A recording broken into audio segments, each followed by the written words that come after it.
All right, we are live. You are in the box.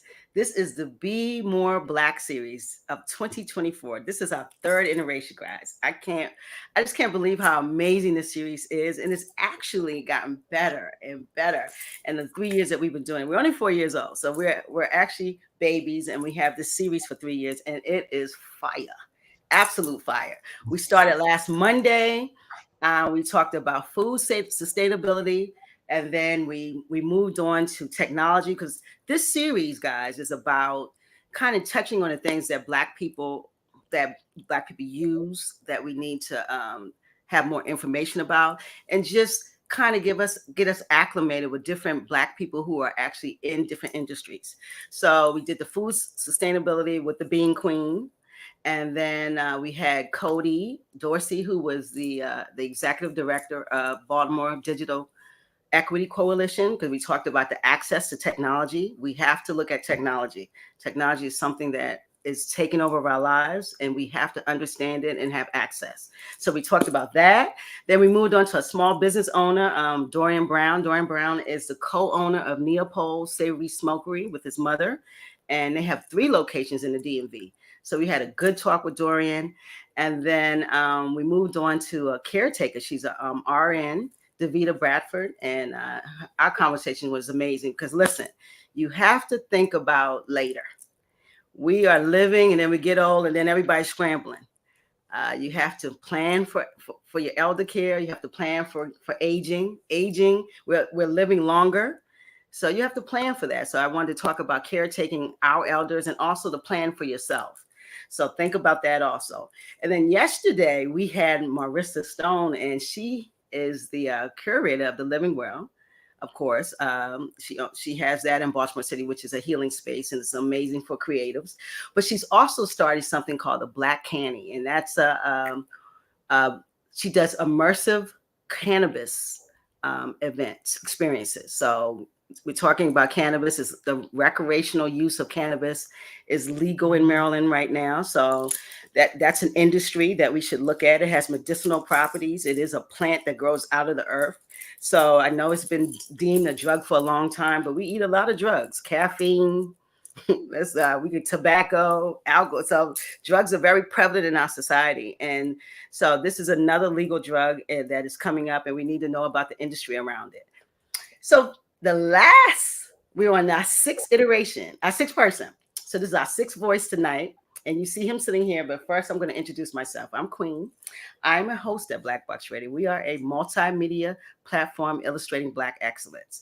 We platform Black people, we expose Black genius, and we definitely humanize the Black experience. That's a very important thing. So this is an authentic space for Black people. We talk about the good, the bad, the gritty, and the shitty. Excuse my language, brother Gregory. But we talk about everything here, and this is a space that we can grow from and we can learn from. And that's our goal, is to intentionally provide information to Black people, but also other people too.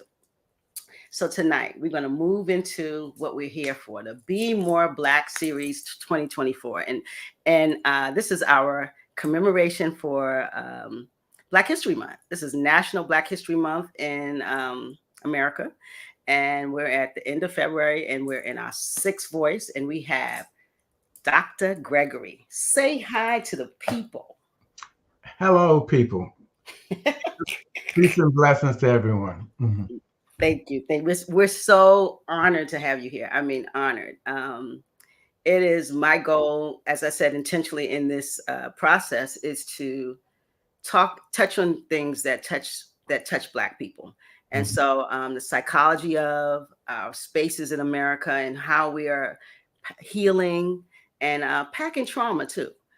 We got to get some of this trauma and deal with it so we can heal and have great lives in America. So that's why we have you here, is to talk a little bit about psychology, psychosis, the Black experience, and how we can kind of turn some of our behaviors into some good stuff.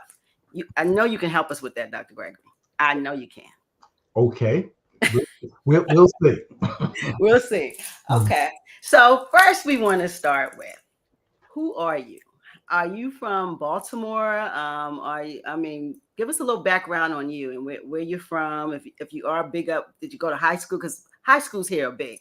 Nobody talks about college. They talk about Poly City and the high school. So if you're from Baltimore, kind of tell us about yourself. Let's talk about that first. So I'm from Baltimore, Ooh. from the inner city, the Coppin neighborhood. Okay. Where Coppin, that was our neighborhood. Okay. Thomas Avenue, a real tight, close neighborhood. Okay. Many of us are still close 60 years later. We get together on a regular basis like that. Okay. And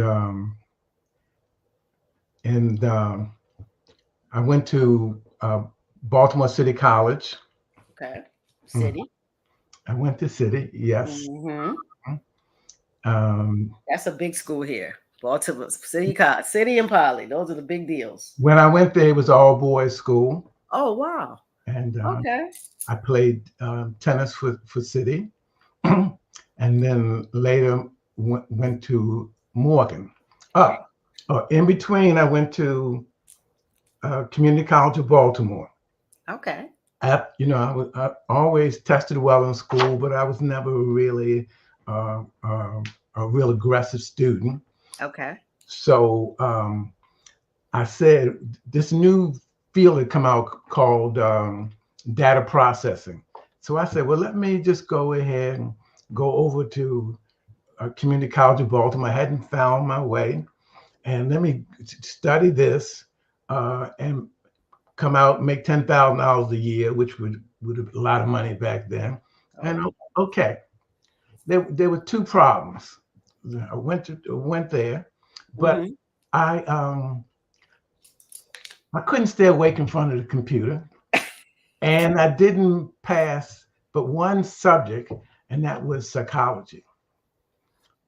So I said, well, you didn't pass psychology. No, that was the only course I did pass. Oh, that's the only course you did pass. Got it. That's the only one that grabbed my attention. Got it. And then, I realized even back in the neighborhood, people had called me counselor a few times or whatever. So I transferred to Morgan, started studying psychology, it grabbed me. And I did what was called a university without walls there. First, I was in the regular psychology department.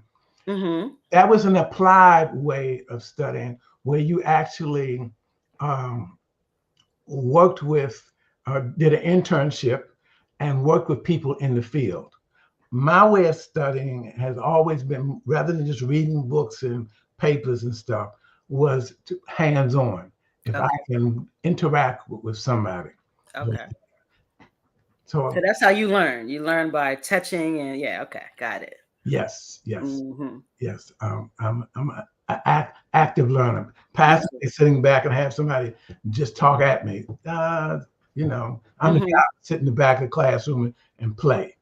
Yeah, I'm an active learner too. Or sleep. One or the other. One or the other.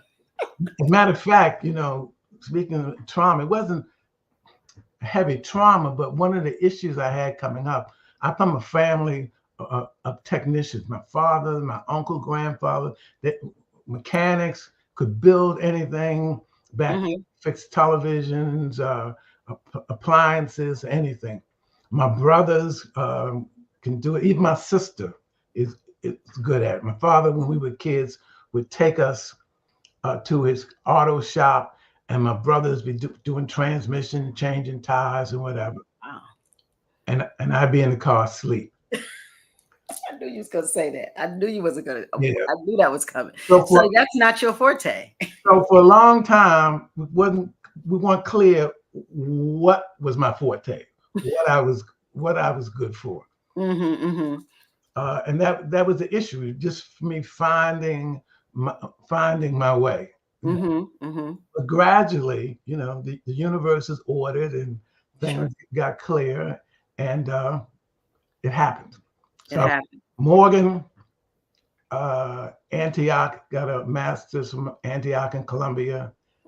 Then from a master's and a PhD from Fielding Graduate School out of California. Okay. So you did a lot of schooling. um, to get, of course, but you started at Morgan. So listen, you get a big up for that. I'm a Morgan State beer. Let's it's love on here. So this is beer world tonight, and I love that. So, so do you? I want a little side note. Have you seen Morgan lately? Oh my gosh, Morgan is Yes, spreading like mustard over there. yes. It's like everything else. It's changing. Lots of new buildings and Hmm. like that. Yes. Yeah, it looks really nice. From when I was there, it looks amazing. So, Mm. and I always ask another bear, have you seen Morgan lately? Okay, so you're from Baltimore. So is that considered Coppin Heights? Yes. Okay, Yes, it is. Yes, it is. okay. Actually, Coppin was my football field. Back in the day when I grew up, it was one little building built in the 1800s.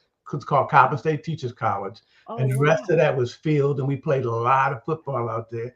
And I was the quarterback in the area. So Oh, you could throw a ball, eh? I, Okay. I have the record for the most consecutive uh, touchdowns thrown. Ah, my goodness. And Coppin is another one. It's spreading over there too, spreading like mustard over Yes, there. it is. Yes, Yeah, it University of Maryland is eating up that area. So that's amazing. It's good to see. So now you are working. I read your bio. So you have Rafiki Consortium. Yes. I love that name. When I saw it, it made me think of Lion King. Yes. Yes. Rafiki means friend. Yeah, It's and Swahili for friend. for a friend, and so I thought of that immediately. That's a great name, and so you do a lot of things there, but it's not just you. So it's a cadre of individuals. Is that how that works? So you guys service the community? Yes. I've been blessed to meet a lot of good folks in this world. Mm-hmm. Mm-hmm. Out of my 8 children, 5 of them work in the field. Oh, Um, wow. yeah, social workers, professional counselors, Oh, excellent. like that. So they can work with you also. That's amazing. They do work with me.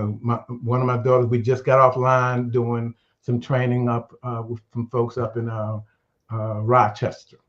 Right. Wow. Okay. So that's beautiful. So this is a legacy business too. So it's gonna stay in our community. I love that. Mm. Yeah, that's great. And so you said 8 children, so you fertilize the earth. I love it.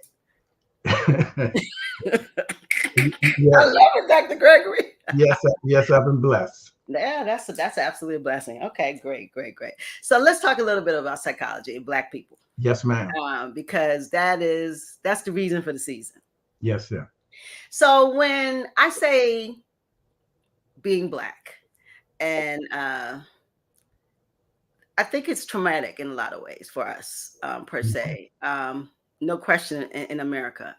And for so long, I think we've been keeping it pushing.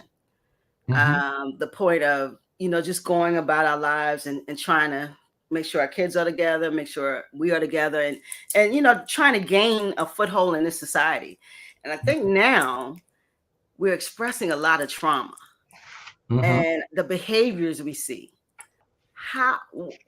What are some solutions? How do we deal with what we're going through? Because I see it in the young people, I see it in my age group, I also see it in our elders, and it seems like it's a mantra with us, and we're not dealing with it. We just keep going. What do you think about that? Yes. Well, there is a lot of trauma on this planet. Some of the old research says as many as 70%. They're talking about middle class white folks. 70%? Have trauma. Yes. Wow. I think it's higher than that. I think it's higher than that, especially in the Black community, because racism itself is a trauma. It is a trauma. Yes. There's a lot of work Dr. Joy DeGruy does on post-traumatic slave syndrome. Exactly. How a lot of the attitudes and behaviors that were developed during slavery times are still being played out in our communities. Exactly. So a lot of stuff is passed down generation. Generational. Yes. And add to that, we're kind of in a place in the world where we've kind of hitting a wall now. We've been in working out of a certain paradigm, mindset, a way of doing things for the last, well, let's say 1,000 years, Okay. and it looks like it's hitting the wall now, where it's unsustainable. I think that. I see it like my analogy is a game of Monopoly. At the end of Monopoly, somebody has Boardwalk and Park Place and all of that. You can't get past them. And the rest of us are only playing because we don't know how to get out of the game. Yes. When you look at where the wealth is, when you say 1/10 of 1% had like 38 all the wealth. Well, 1%, 62% of the wealth, and the other 99% of us are fighting over about 30% or more. And those are old figures. That's top heavy. Right. And yes. And so everything is costing more. Yep. And is less efficient. Yes. So we're living in where less and less are our needs being met in this material world. And that's creating traumas in a lot of different ways, in terms of people not having adequate housing or food or education, and being emotionally challenged and acting that out in different ways. Like that. So trauma is not only what happens to you, it's what doesn't happen to you also. Oh, wow. Okay. So trauma can be neglect, abandonment. It can be being ignored. Different Maybe things. like a lack of exposure. Is that a trauma? Yes. Okay. Yes. Actually, you must have been around earlier. They was talking about how important exposure is. It's important, yes. In learning the world. So lack of exposure keeps you in a very small world. I remember coming up, in Compton Heights and being 11 and thinking everybody thought like I did. And, the way I saw the world was the way it was. But, I was very fortunate. My father would take us, my family would take us all over the place, and we get to see other communities. And since then I've traveled the world, and you get to see there's more than one way of looking at things. There's more than one way of being. Okay. But if you only see one way and that's not happening, what does that do? That creates a sense of helplessness and hopelessness. Yes, scarcity. And you need hope in order to fight. Without hope, people don't fight. Then without hope, anything goes. Anything. Hope is needed to fight. Yes. And in life, you're going to have to fight. And I don't necessarily mean with your fists, but life on this planet is a school. We're here to learn certain lessons. And the lessons come in very dramatic ways at times, sometimes through trauma.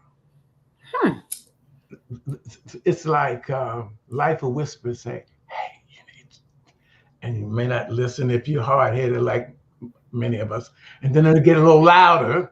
Yes. And then if you still don't hear it, it'll start to throw things at you, But it will keep on escalating the intensity of the response until and unless we respond.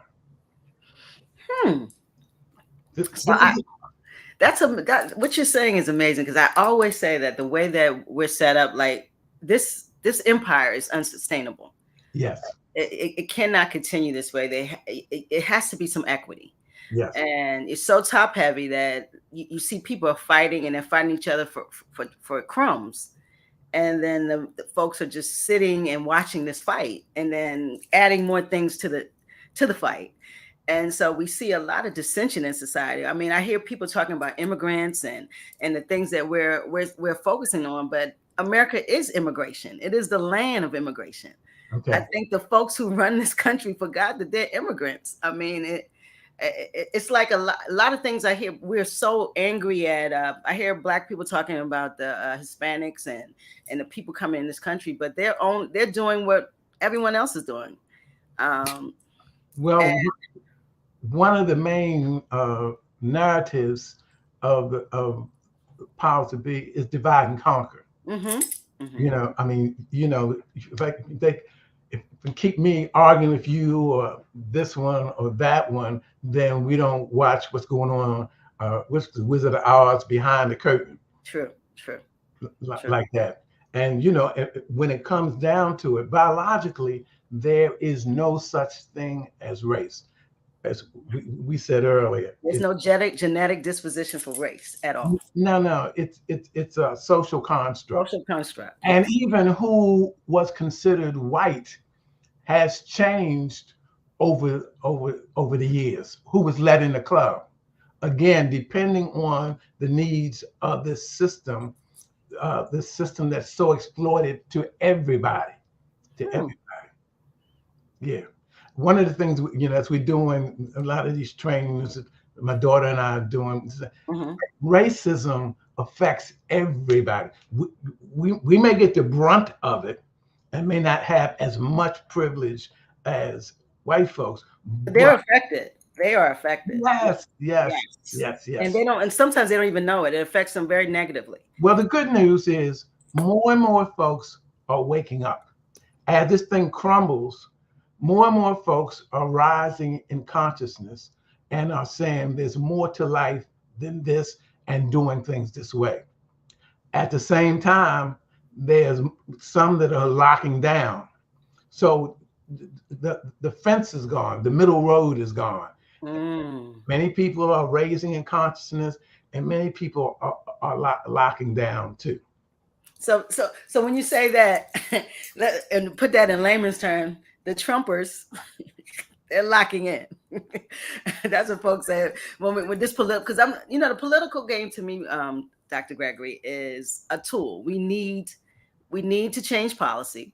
We need to have laws that are equitable.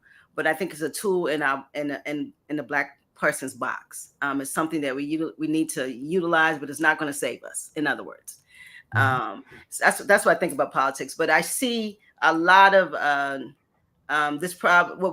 With politics, people are. That is how we divide ourselves now.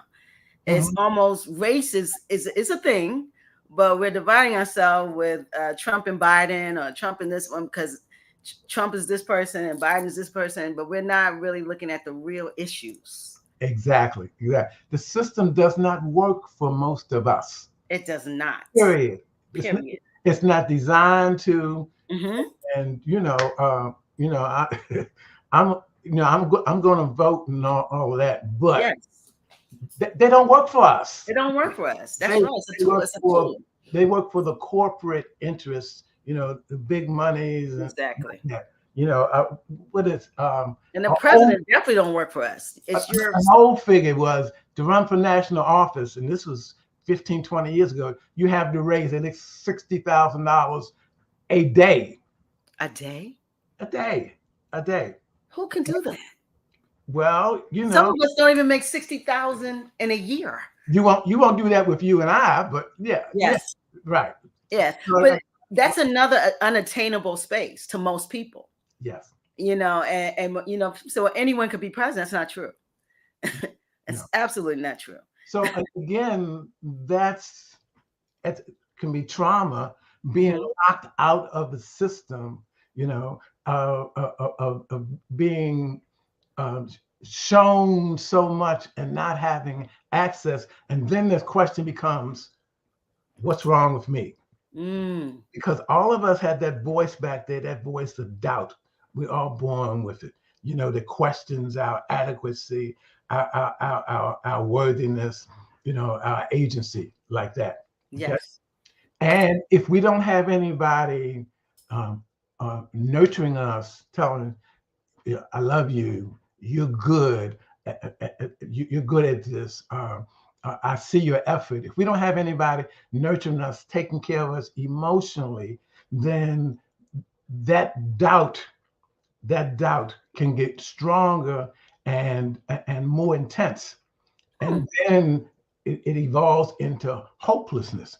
Then hopelessness manifests in a lot of ways. I used to hear young folks, when I used to work with younger folks, there's something say, I don't expect to live to be 25. Yeah. I hear now that they'll say it even younger than that. It's younger now. Yes, they say 18, 20. Yeah, they don't. They can't see a future. The Mm-hmm. schools are not designed to really educate. They're designed to tell people Acculturate. to tell people what to think, not Yeah. teach them how to think. Mm-hmm. And it's only acclimated to two out of the 7 to 9 major intelligences. So if you don't fit in that box, you get the message very easily. There's something wrong with you. Wow. You're inadequate. You're not intelligent, Hmm. because the school system is really designed to support the gross national product. Yep. Mhm. And so it's about standardization, it's Yeah. about comparison, control, not about helping people to manifest uh, their highest sense of being. Mm-hmm. Everybody is born with something to contribute. And Mm. part of being healthy is moving toward your sense of purpose, your sense of mission. You say creation made me not so good at this, made me good at this. I've Mm-hmm. experienced that. I've experienced that. It has prepared me for something. But if the society is only saying we only doing this, Mm-hmm. then it's excluding a lot of people. And that is and there's that exclusion trauma also. Exactly. Exactly. Wow. And this is intentional. And these are intentional movements. And so we have all these intentionalities to control, correct, acculturate, whatever one might call it in this society. Yes. Um, Black people, we're trying to fit ourselves in all of these boxes. I think, and then also capitalism. It is such a corrupter. Well, that's the center of it. The absolute center. That's the center of it. Yes. The idea that the object is to make as much money and have as much power. Yes. It just feeds our, how should I say, our desires, which are about addictions. So it feeds our greed, Mm-hmm. and that is distorting. It distorts the way we think. It distorts the way we conceptualize, even how we feel. I mean, think about it. When you see these million and billionaires on television and whatever, Mm-hmm. do they look happy to you? Of course they don't. They do not. And I know they're not. Yes, yes. Because they're always looking for things to do. They want to go to the moon. They want to create. They want to do, because they got to keep feeding this greed. Yes, yes, because it's an addiction. It's an addiction, absolutely. But everyone is striving to be musky and all, all of these boys out here. But they're not happy. And not only that, they're oppressing people to get there. So we're now in this space where we think oppression is okay if I'm getting my cash. If I'm getting a bag, I can oppress. Yes. And these are behaviors that even humans are now taking on, these unsustainable behaviors. And we see why crime is our best friend. And we see why we have all of these ills in society. And people say, well, then people, a guy told me that people are just criminals. I said, people aren't inherent criminals. No. We are creating criminals. Yes, yes. As the society falls apart. Yes. Excuse my language, but the young people, a lot of times are acting just like the politicians. Anything goes. Anything goes. Anything goes. Mm-hmm. Like there's no rules. No But rules. in order to live a life that's healthy, that's happy, there has to be some self-discipline. Mm. If you are not in charge of yourself, using the word you use, intentionality, to chart a course for you, then you're going to fall into the addictions of society. We live in a society where people are overstimulated and undernurtured. Ooh. So I mean, classically, the 6 central desires: anger, lust, greed, pride, envy, and attachment. Anger it can be the most toxic energy on the planet. If Yes. you allow something or someone to make you angry enough long enough, you will self-destruct. You are uncontrollable. No Exactly. matter how righteous the anger is, it will distort your thinking, and those intense emotions get in your body. It will make you physically sick. It will, it will take your life. Hmm. Yeah. So that's anger. Then there's lust. And when I'm talking about lust, I'm not talking about just uh, overuse of sex, but I'm talking about food. I'm talking about talking too much. It's too much of. Yeah, our carnality is out of control too. I mean, we all of these different things are overstimulated in society, and we look around and say, why? Yes, yes, yes, yes, And we see it playing out yes, in front of us, you yes. know? Greed, the more you get, the more you want. Absolutely. You're never satisfied. You never get a sense that, oh yes, I'm content, I'm connected. No, because you always want more. That's the nature of greed. Mhm. That is so true. And the question though, the toolbox, because we're trying to fill some toolboxes today. The Yeah, yeah. code, we're trying to get to some solutions, Okay. or at least bring something that's toward a solution. Okay. So if you, okay, being Black, we know that process, that path is not easy, of course. Yes, yes. I call us African American Africans. So the American African process is not an easy process because of the built-in racism in the systems and everything in America. So we know this. But Mm-hmm. then we throw in the type of music that we're in our environment, Mm-hmm. the toxicity of the air, the food, Mm-hmm. the education. I could just go on and on. I Yes, yes. mean, everything around us is huh? Pollution. Pollution. It's just everything's polluted. Yes, yes, So if we throw in that, and then you said something that just stimulated me. You said anger. yes. It will make you fall apart. I mean, it is just, so our young people are angry. Exactly, exactly. And just straight up, Straight up.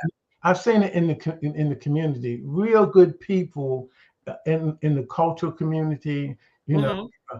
but who are fed by anger, and it takes them out in one way or another. There's a difference in fighting against and fighting for. Mm. Anger is you're fighting against something, okay? But another way to do it is to fight for. Hmm. You can fight for justice, for freedom, for a sane planet, Yeah, for families. for families. Yes, Yes, we can fight for something, you're saying. yes, and you don't need the anger to do that. Matter of fact, Hmm. do that out of love, because anger is based in fear, And fear. and that's what they're using to pimp everybody now. Is Hmm. fear is anticipation that things are going to go wrong. Say that again now. No, The no, no. Say anticipation that.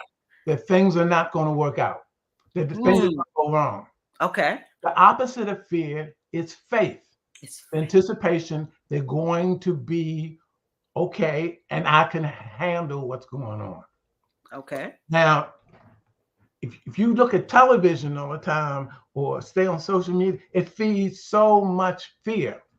You have to intentionally decide what you're going to put. When you talk about music, what you're going to listen to, what Yeah. kind of lyrics, what you're going to read, Yeah. what kind of movies you're going to watch. Yeah. Are you just going to let them continue to feed your fear, your anxiety, your stress like that? And I wonder, do people know, Dr. Gregory? Do they know that the TV is a tool, Yeah. and these things that we are consuming are tools, and we're doing it every day. We don't know that it's a tool to harm us. In other words. Yeah. Well, the good news is more and more people are waking up. That's why we're Mm. talking about this now. Yes. Yeah. So there are some things. There's a saying, uh, "What don't kill you makes you stronger." Huh. And another saying, the last shall be first and the first shall be last. You preaching now. Come Because on. what happens is what we've been through. Trauma is, again, part of life's education. Sure. It's painful, it's uncomfortable, But you need it. but it comes to bring you some messages. So when you can unpack that, approach it, you know, the main coping skill used in this society is avoidance. The more you try to avoid it, the more it's going to damage you. When you can sit down and start to approach it, so let me unpack this. Let me see what this really was about. Let me look at this from another angle rather than just being a victim, you know, because as long as I'm in a victim attitude, I'm disempowered. But when I say, let me look at this in terms of the messages, the lessons, the understandings that come from this that I can use to move forward in my life. What does this mean? Does this mean that there's certain patterns in my family that have been unhealthy? No, that's true. It's so, then maybe it's on me to start to shift those patterns for those that come after me, to change what happens in my lineage, you know? And at some level, that's an honor. Many of us believe that, you know, that we come to this life accepting assignments. Accepting assignments that work for the overall good of the whole community. May not be obvious, but remember, this life that we live, this material existence, that's just a minute in time. That's not even a second in terms of the life of the spirit. Wow. I mean, You get spiritual on me now. Oh my goodness. I love this. Well, that's a major resilience factor, spirituality, because it looks at things in the larger context. Yeah. Not about how much money you have or how fast you can run. It takes the material out. It takes all of that. Yeah. Out. Yeah. And even the physicists are saying energy can neither be created nor destroyed. It just changes form. Ooh. So nothing stops existing. It just exists in a different way. Let me jump for a second. Let me say, because you on the advertising, you put about flyer. On the flyer, what I put? The flyer, you put something about psychosis. You know, the black psychosis. Well, bring it in. The whole mental health thing. We're looking at that again from a Western medical model paradigm.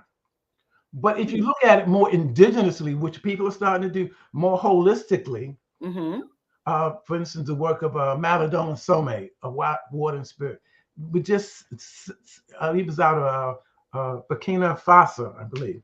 Okay. Say that a lot of things that we call psychosis in our society, in other times and places, they were seen as just different ways of viewing things. So if you heard voices or saw things that other people didn't see, you were given a job that was consistent with that, whether it was a shaman or a clergy or a healer or something like that. But you moved. It was only thing was said. You at some level you can see between densities, like that. So in other words, they wouldn't classify it, give you medicine, and then actually deal with it and make it a part of what you give to the society. That's what you're saying. Exactly. It's part of your mission. The only issue becomes when you become dysfunctional, and then that's when it becomes another issue. They got to rein you in. Okay. Yes. But I hear lots of time. I do a lot of work in substance abuse, and I hear from clients, that see and hear. That just tells me that you're sensitive, and that you are experiencing beyond this physical world of five senses, like that. Resilience factor. Again, another resilience factor is it's dreams and clairvoyance. You Mm. know, it's not just objective knowing that counts. We get things through dreams, through seeing things, through just feelings. I'm saying the subjective counts too. It's like I can't objectively prove to you that a creator exists. But if you believe in that there's a creator, there's a Mhm. primal force like that, that's because you've had some experience. So it does not make sense for you not to believe your experience. You know? Hmm. That Western model says only thing is real is what you can show other people at will. Mhm. But from more Eastern Afrocentric relational model says, no, the subjective counts too. Believe what you experience. Well, let And me ask you something, Dr. Gregory. When you yeah, say that, is the Western model set up because it can control? Because you can't control subjective in ways. You exactly. know, it is something that, and then everyone's subjection or their expression of that subjectivity is different. Yeah. So, if the Western life that we live, everything has to be controlled and packaged. Yes. So that's why they just discount it. Is Yes. wow. Yes. Yeah. If again, if you don't fit into the gross national product, Yeah, yeah, if you're not marching in a straight line, then yes. something's wrong with you. So Mm, we might medicate you and put you in a corner. You're a kid with ADHD, yeah, you know, and we yeah. medicate you and put you in a corner. When really, all that tells me is that you have a different learning style, a kinesthetic learning style where you got to touch it, you got to move and sitting down, shutting up, It's and not just gonna work for you. it doesn't work for you, Mm-hmm. you know. So our society doesn't tolerate uh, diversity, doesn't tolerate um, differences like that. Mm-hmm. But in a real society where people are appreciated, we all have something to give, and we do better when we acknowledge our connections and support. Because nothing that happens with any one of us does not affect all of us, Huh. as opposed to the rugged individualism and say, "Oh, it's all about me being." It's all about No, me. Yes. none of us is works as an individual. We are all interconnected. Man. So, hmm, is this the reason why we see mental health? I know, because when my mother was young, my mom's going to be 84 on Saturday, right? She mental health wasn't a thing in her and when she was growing, it wasn't something that no, anyone talked about. Like, oh, he just crazy, you know, or this person, they keep them in the house away from everybody. So if we the what we see in society now is mental health is exploding and on every level. We see the field is on fire. And is it because of this lack of appreciating the difference in people? Yes, we're not meeting people's needs as a society. We become so mechanized that Mm, people are not being taken care of. All of us, as said, need nurturance. mhm. Somebody said, "Good job," not to tell us what's wrong, but to tell us what's right, That's to right. let us Yes. know that we're appreciated, that we're supported. So Yeah. that gives us enough faith and courage to try something different, to Yes. stress out, you know, Hmm. to try to manifest. But if you feel like I don't have anything to give, and I feel by myself and ignored and like that, the world can be a hard, dangerous, unhealthy place. But that's what we got. So That's exactly what we got. And then, I think in this society, affirmation is not that's not it. We're not affirming. We're going to affirm you if you are a celebrity or if you this messy stuff that we're doing, but affirmation for just regular people, we don't see. but that's one of the solutions. We, we have to change our minds Mm. because we have so much. Only the old research says that 15% of the mind is conscious and 85% is unconscious. That's the old. The news says, the news says, The new. the newer research says 5% of the mind is conscious and 95% is unconscious. Because remember, 5%. we're overstimulated. You know, we're Yes. filled with social media and this and that and all of our time. So we have less. So we're not accessing that unconscious part where all the programming comes from. Mm-hmm. It's what we watch, what we see in school, what happens and doesn't happen at home, and all that. So when we start to look at our mind, learn how to be still, we say be still and know, learn how to reflect, to go inside and to check things out. And we can say, okay, I have these negative beliefs about myself. Let me shift some of those. So, and one way to shift them is through affirmations, just saying, I am competent. I am good. I am divine. You know, just claim it. You say, if you can, just claim it. And so it over and over again to change that programming inside. Yeah. To intentionally change it to what you believe it ought to be. I think it alters DNA, affirmations. Like, yes, you know, it alters the way that you think and move. And that's why kids who don't have affirmative parents, you see how that plays out. Yes. Yeah. You know, and then as adult, we see all these uncontrollable adults because of between 1 and 10, it was a lack during the development stage, a lack of affirmation, a lack of love, a lack of something. And then after get teenagers, you know, get checked by police and go to jail or can't pay the rent, lose a job. And we got these broken individuals. Compounded.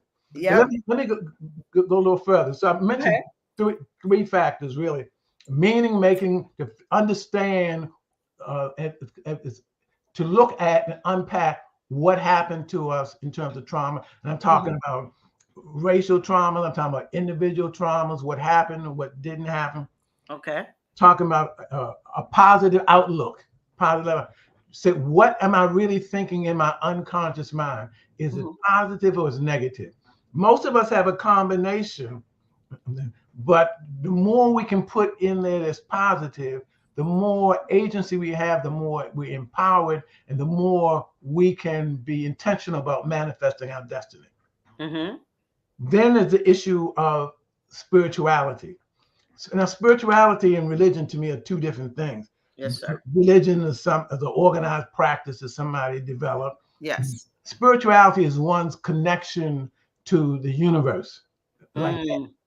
And it can manifest a lot of this. When I was talking to somebody, I think it was yesterday, and they said, well, no, I'm not spiritual. But when we unpacked it, that person had some real strong values. That's spiritual. That's spiritual. Yeah. Yes. So it can manifest a lot of ways. But at some level, it's about spirituality is about looking at the larger picture, getting out of those little small worlds that we live in, connecting to the cosmos, the divine, the universe, whatever, nature, whatever you want to call it. Then another major resilience factor is connectedness. You know, when we isolate, you know, getting in our own heads and stuff, that's a problem. That can be a problem.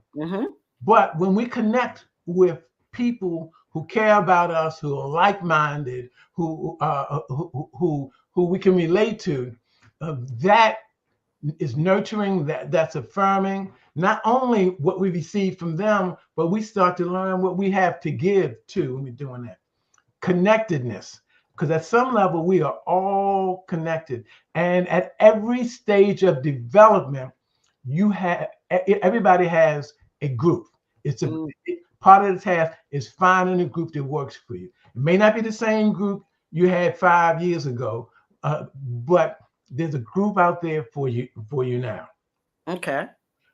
Then another one is emotional expression. Like I said, one of the main coping skills that we have, negative ones, is about avoidance. And one of the things we're taught to avoid is feelings, in this restaurant. Mm. I'm being logical, you know. Yeah. But if you don't deal with your feelings are going to deal with you. And then Mm. you end up flipping out and, you know, doing something you're sorry for, something unhealthy, get locked up or Mm-hmm. whatever, you know. Because you see, when people don't talk about something and they keep it inside, then they blow up Exactly. and offend everybody when you could have just dealt with that. Yes. That makes sense. Okay. Yeah. So those are 5 major ones. Let me just a couple more. Come on. Another one is remembering. Mm. Remembering. Memory. Remembering how you got here. It Mm. may be remembering things in your lineage. It may be remembering what you did that was successful, remembering when you felt good, remembering those things that help you to understand who you are, why you're here, and reinforce you, give you energy like that. I Mm. remember working for a colleague who, at one point, and her son had died. And Okay. when I went to her house to talk to her, and first thing she showed me the picture of her relatives, her grandmother and stuff, and where she came from and stuff, and just remembering and stuff, it just changed her whole attitude. 'Cause at some level, I think she realized that she wasn't alone, and that her lineage had people in it who had been through things too. Got it. Got it. So memory is important. Yes, Okay. remembering, Remembering. not necessarily memory. Yeah, that's different. Remembering. Okay. And then another one, a big one, is gratitude. Great. Gratitude and humility. Rather Mm. than looking at what's not happening, look at what is happening. Rather than looking at what you don't have, look at what you do have. Scientists will say gratitude is the attitude that maximizes brain function. More of the brain lights up when we say, thank you, I had something to eat today. Yeah, maybe it wasn't what I want, but I had something to eat today. I'm living indoors, you know. Yes. I got 10 cents in my pocket. Not enough to pay the rent, but I got 10 cents, you know. Exactly. Say thank you for what you had. Because when you do that also, uh, at a subtle level, you Mm-hmm. invite more of those things that you're grateful for. Mm. We're talking quantum physics now. Whatever you focus on, you draw closer to you. So if Wow. you focus on affirmations, if you focus on prosperity, if you focus on gratitude for you bring all the things that they can bring closer to you. Hmm. Another one. Come on. This one is Come on. empathy, compassion, and forgiveness. Oh, we need that. Jesus. Yes. Yes, we need that. Empathy, Empathy compassion, and forgiveness. and forgiveness. Mm. Yes. Empathy, understanding other people. That doesn't mean you accept their behavior. To me, you may have to separate the person from the behavior sometimes, because if the behavior is negative, they're caught up in the behavior. So you can say you can be empathetic for that person for their pain, but not accept their behavior. Still set a boundary, whatever you Mm-hmm. need to do. But you're understanding that person's doing. And understand too that what people do is not about you, even what they do to you. Nobody does something because of somebody else. What we do because of inside of ourselves. And everything that we experience in other people, the things that irritate us the most, they irritate us because they remind us of part of ourselves that we haven't completely dealt with. Mm. It's a projection. So when I say I hate a liar and a thief, what I'm talking about is I hate the part of me that lies and steals. You know, you know. I mean, I may not do it in a dramatic way, but I'm Mm-hmm. shaving corners in some way that is irritation for me. That other person is just representing what's going on inside of me. And of course, forgiveness is a way of, again, getting past the behavior and connecting with the person at another level. And you can forgive people without hanging out with them, speaking to them or whatever. And ultimately, forgiving other people is practice for what? For you. Forgiving self. For you. Yeah. because we all have issues with ourselves. We all have this disorder called being human.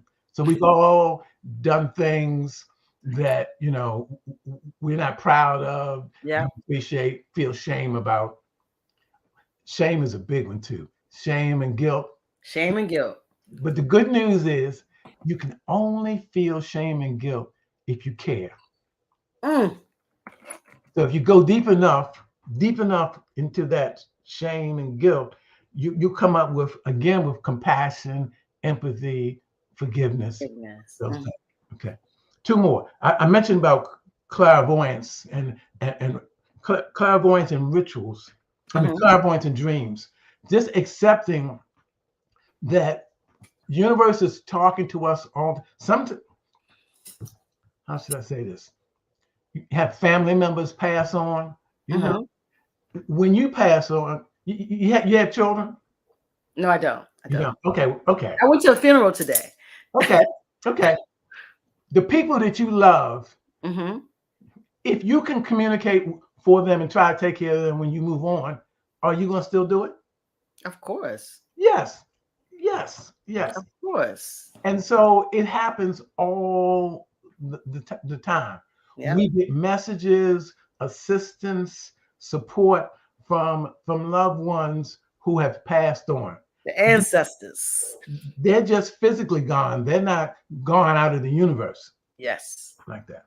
So you're saying the spirit is still here. It is still working for us. Yes. You hear that, guys, is that your loved ones is still working for your good. And the last piece I want to add is rituals and communion. We do better when we structure our lives. So if that means when you get up in the morning, you do your affirmations then, or a prayer or meditation, or while you're brushing your teeth, whatever, you know, but you have some rituals that maybe acknowledge your ancestors, that acknowledge the people you love, the things you do, and you do some of them. You have some that you do on a daily basis to help you stay connected, to stay grounded, to stay centered like that. Because you have to work on that. There's so many things coming at all of us. The average person now sees 4,000 to 10,000 commercials a day. That's 4,000 to 10,000 sophisticated attempts to take your mind and put it where they want it. Yes. So we have to be deliberate about and intentional about what we're going to focus on. And having some structure, having some rituals can help to do that. So those are some resilience factors that can help us move through the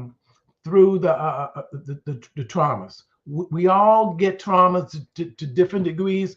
Traumas are coming to teach us something. So rather than run from it, we open up to it, whether that means getting professional help, whether that means talking to a close friend, or just writing it out, you know.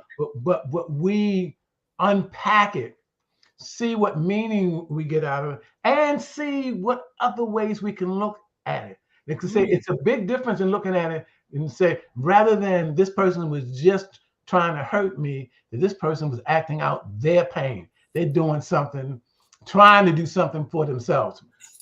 Unacceptable what they were doing, but if you can look at it in a different frame, that changes your world, your narrative, and your possibilities. But if you stay in the victim mode, you know, this is just happening, you know, just because I'm Black or because I'm a female or whatever, and I don't have any power, then you can't get much out of that.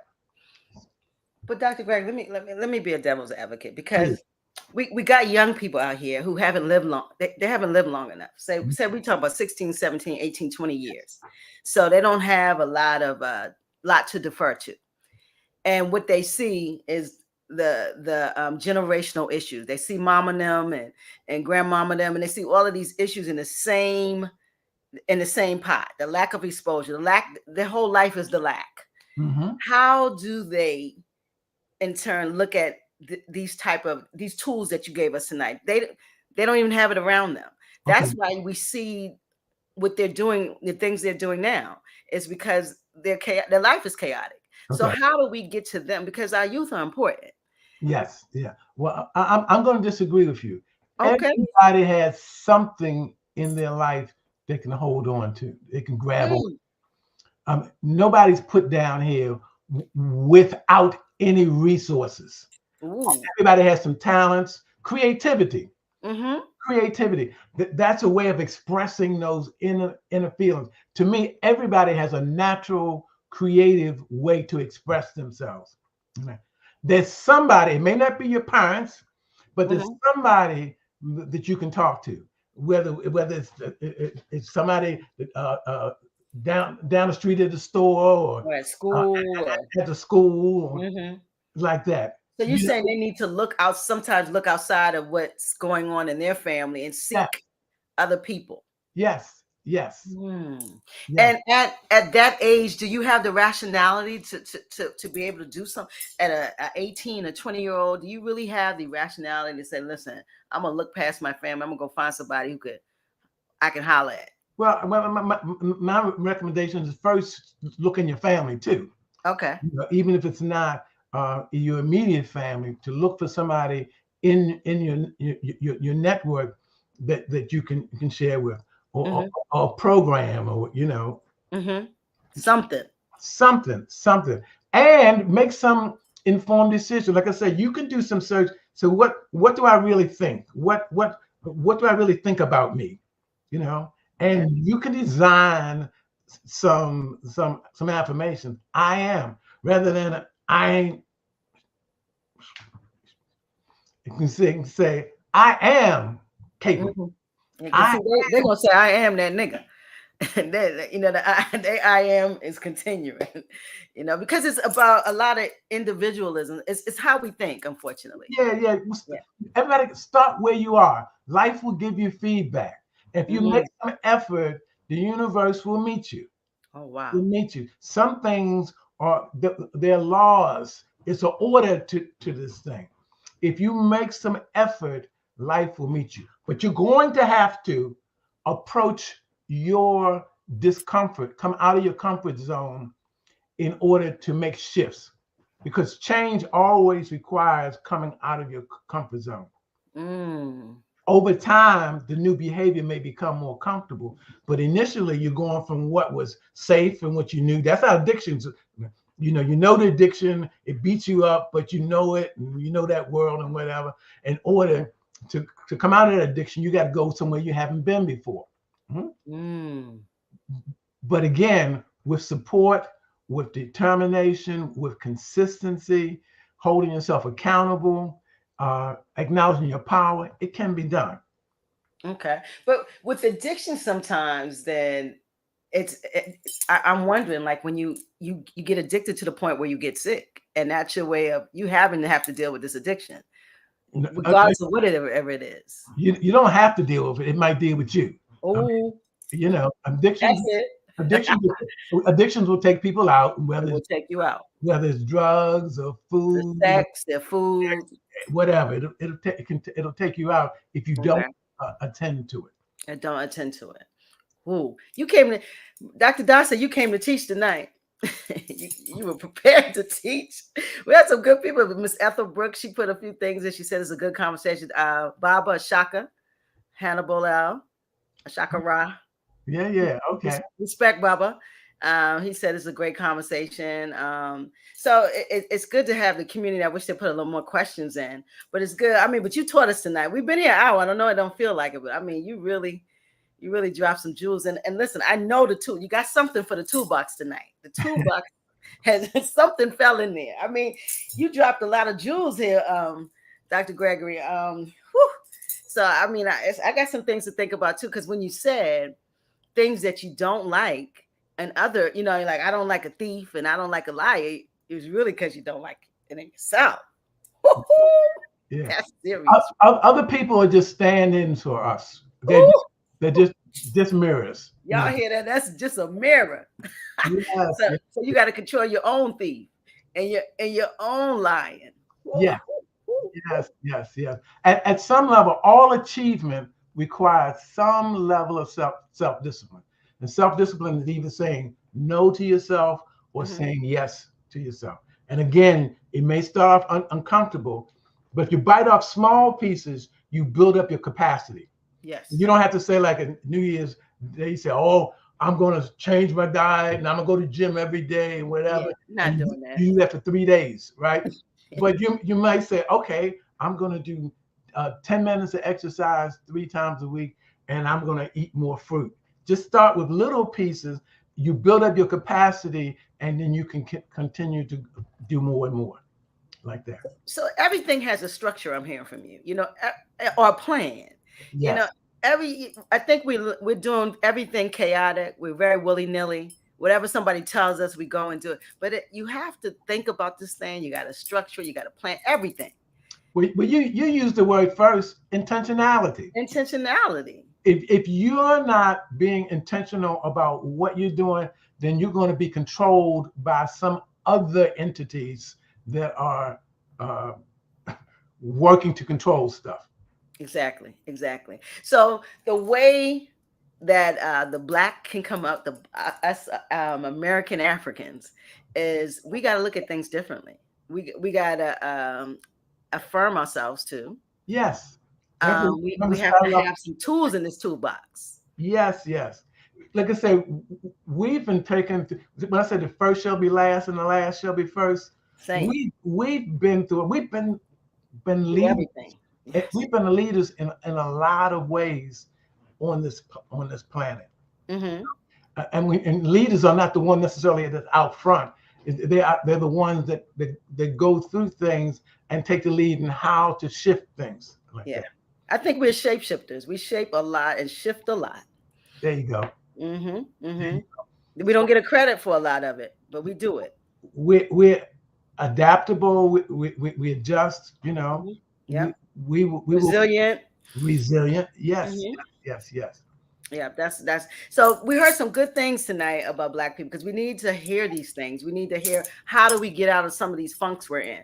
And I think a lot of us, Brother Gregory, Dr. Gregory, we go towards education. We go towards these things so we can find some type of freedom. But I think a lot of times we don't understand that education is a tool too. Yes. But then, and you, who has acquired a lot of education, you're using this tool for freedom. Am I? But the main education is life education, not academic. Ooh. You don't even you can have 3 or 4 PhDs and not really know how to relate to people. And it's about using your life experience. And let me say 2 other things. Let's go. Come on. Just one about this issue of depression. Depression and anxiety are jumping off the scales. It is all over the place. Depression is about living in the past. At some level, again, we talk about, same thing with the trauma, we talk about unpacking and releasing these things so we can be present in the present. Yep. Anxiety is about the future. It's about living in the future, fear of the future, how it might turn out, whatever. The idea is to be in the present and do the best you can, have a healthy process, and not be attached to the results. You have goals, but you're not attached to the results, because the results are not just dependent on you. They're dependent on so many other things. Your job is to do the best you can in the present moment and to submit to the universe, God, life, nature, whatever you want to call it, but to submit as part of the process like that.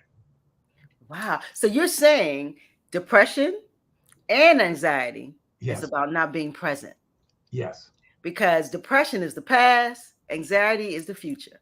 Yes. But if you stay present, all that goes away. Yes. Hot damn. Yeah.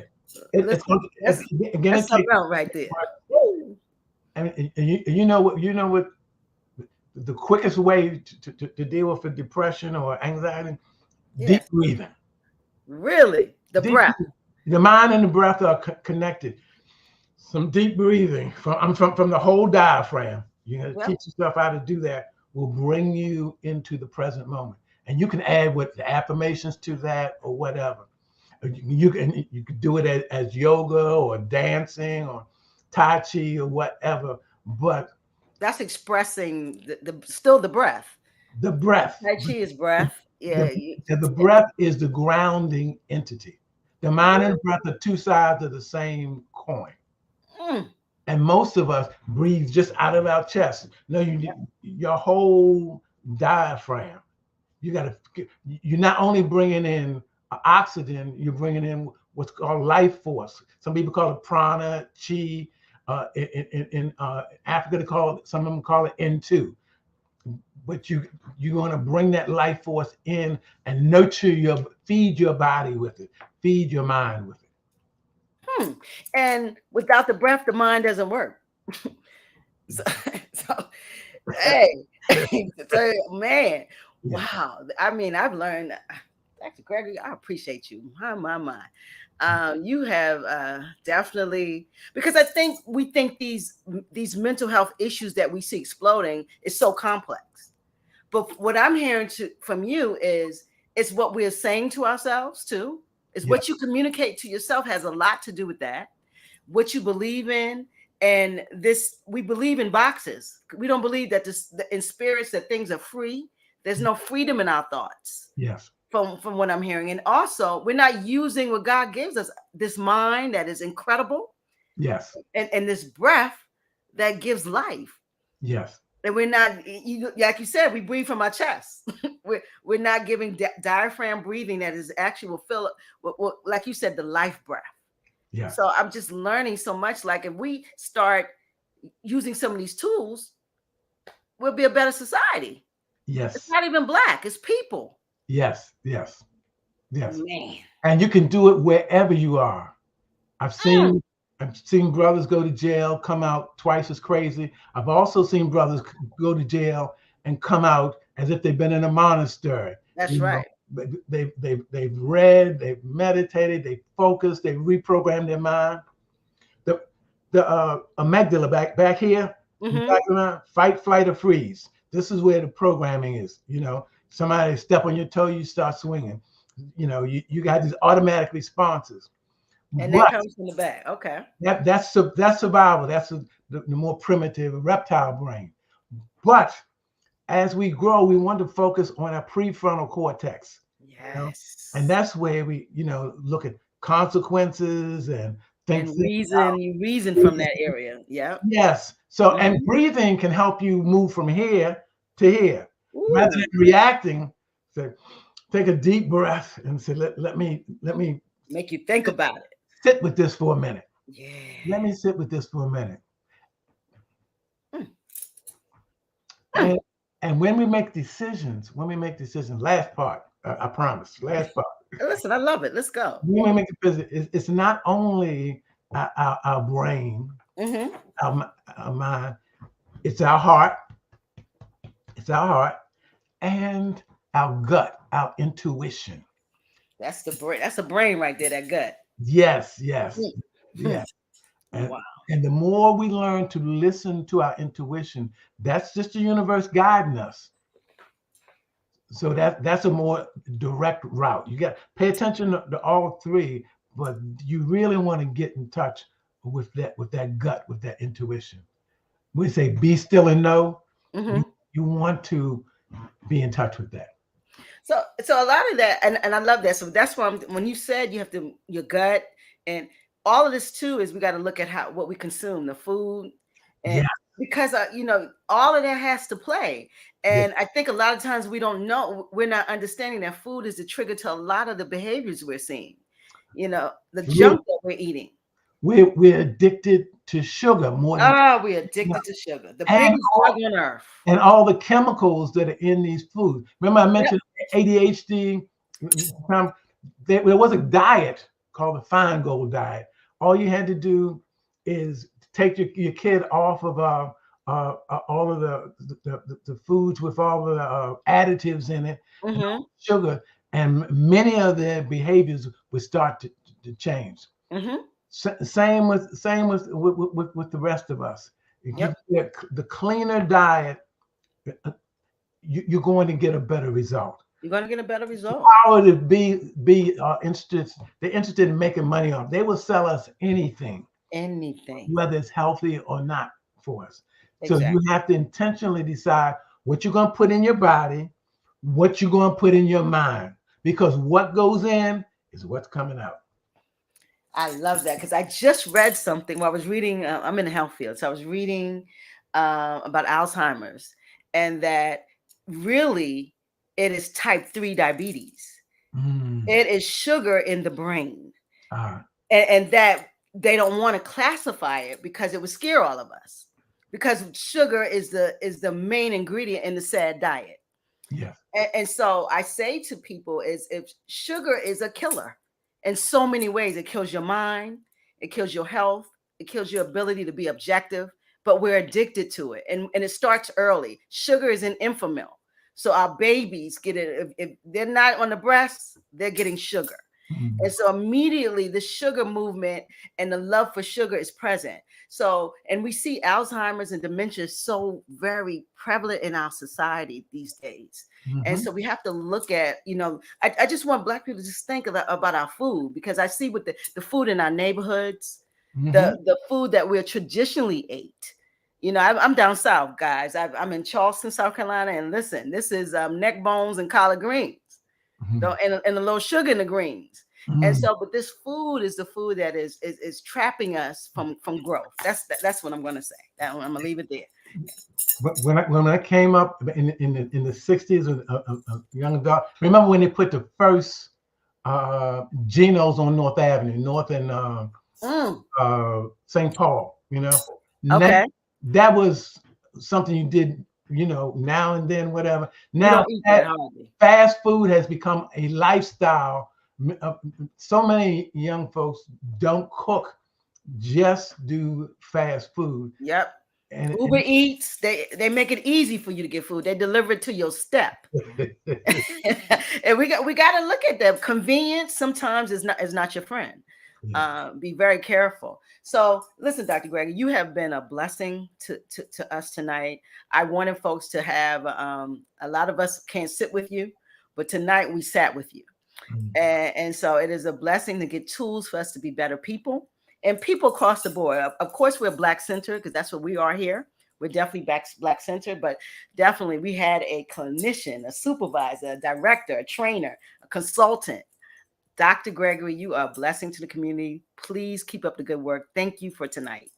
Thanks for having me. Yeah, I really, really appreciate you. We had some good folks in here.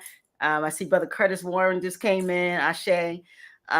So folks have said they're really going to receive this really well, and I hope it stays on YouTube so people can go back and look at this and keep these tools going. It is something we need in our community. So listen, have a beautiful Black History Month. The rest of Black History Month. And listen, I'm in September. We're going to have a live show.